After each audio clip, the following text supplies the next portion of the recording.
Di Piala Dunia Qatar nanti, tim nasional Jerman tergabung dalam grup E bersama Jepang, Kosta Rika, dan Spanyol. Walaupun tidak lolos fase grup di Piala Dunia 2018, tapi skuad Der Panzer saat ini jadi salah satu kandidat juara di Qatar nanti. Cetak Gol coba merangkumnya sebagai berikut.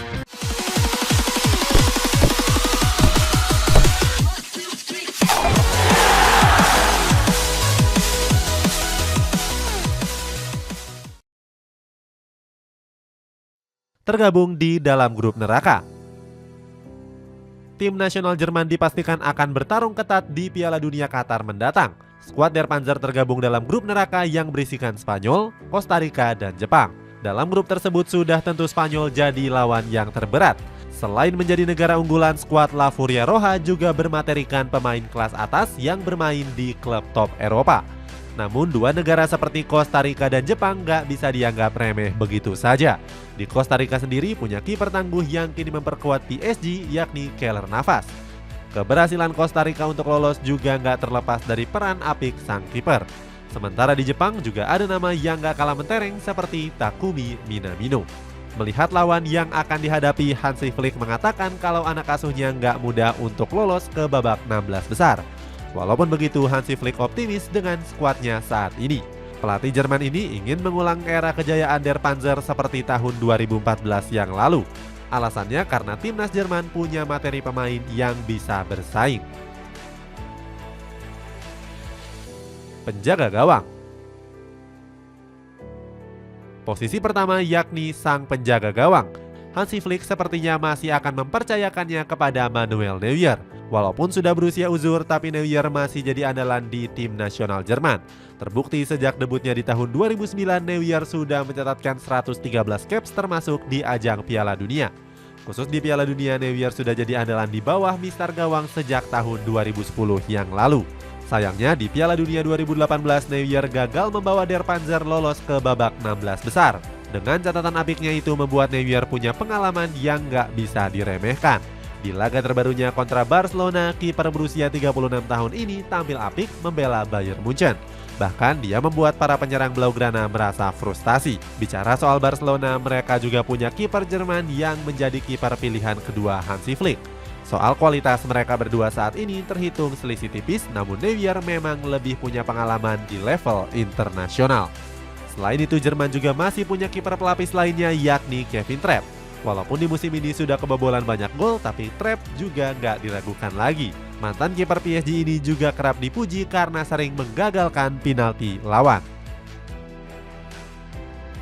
Pemain bertahan. Berikutnya di sektor pertahanan ada bek tengah Real Madrid yakni Antonio Rudiger. Pada musim panas ini, Rudiger memutuskan untuk hengkang dari Chelsea yang sudah dia bela selama 5 musim. Rudiger sendiri menjadi pemain pilar skuad The Blues di bawah asuhan Thomas Tuchel. Rudiger juga berkontribusi besar atas prestasi skuad The Blues termasuk menjuarai Liga Champions. Berkat torehan luar biasanya itu membuat Real Madrid kepincut untuk mendatangkannya. Rudiger menyebut kalau sosok Carlo Ancelotti jadi kunci kesuksesannya bergabung ke Real Madrid. Menemani Rudiger ada bek tengah Borussia Dortmund yakni Niklas Süle. Bek berusia 27 tahun ini baru saja didatangkan dari Bayern Munchen dengan status bebas transfer. Süle yang baru bergabung dimainkan di seluruh pertandingan Liga Champions termasuk menghadapi Manchester City. Walaupun takluk dengan skor 2-1, dia tetap dianggap tampil cukup solid.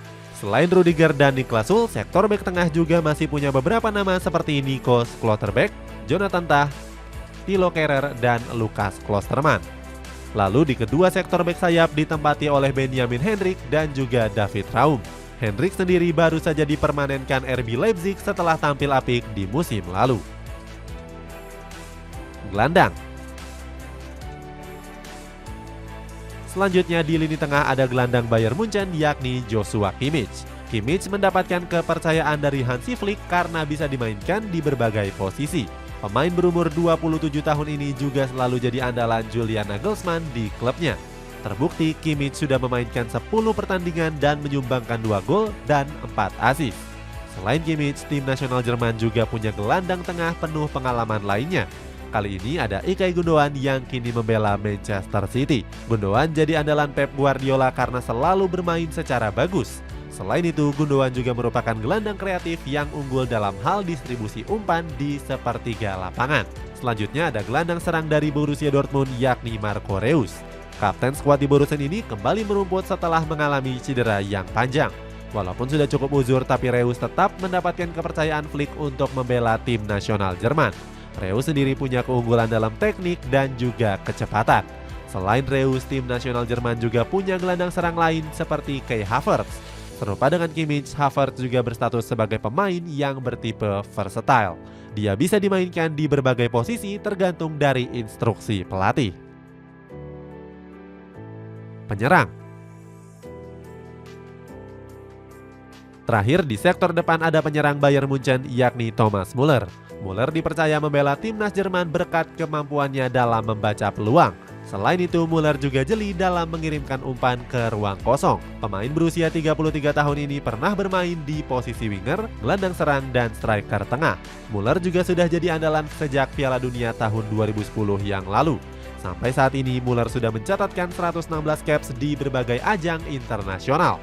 Berikutnya ada gelandang serang yang baru kembali ke RB Leipzig yakni Timo Werner. Nantinya Werner digadang-gadang bakal dimainkan bergantian dengan Thomas Muller. Sejak debutnya di tahun 2017, Werner sudah meraih 53 caps. Di musim ini, Werner sudah memainkan 8 pertandingan bersama Leipzig dan mencetak 4 gol serta 3 assist. Selanjutnya ada winger kiri yakni Leroy Sané. Walaupun sempat absen karena cedera ACL, pemain berusia 26 tahun ini cepat kembali ke performa terbaiknya. Berkat penampilan apiknya, Sané mendapatkan pujian dari Hansi Flick. Menurut Flick, Sané bermain di level yang sangat tinggi di timnas Jerman ataupun Bayern Munchen. Menemani Sané ada juga Serge Gnabry yang juga membela Bayern Munchen. Di musim ini, Gnabry sudah memainkan 10 laga dengan mencetak 3 gol serta 4 assist. Sementara itu masih ada bomber seperti Jonas Hofmann yang saat ini tampil tajam di lini depan Borussia Mönchengladbach. Itulah ulasan rencana skuad tim nasional Jerman di Piala Dunia 2022 nanti. Bagaimana pendapatmu? Apakah skuad Der Panzer bisa keluar sebagai juaranya? Coba tulis pendapatmu di kolom komentar di bawah ini.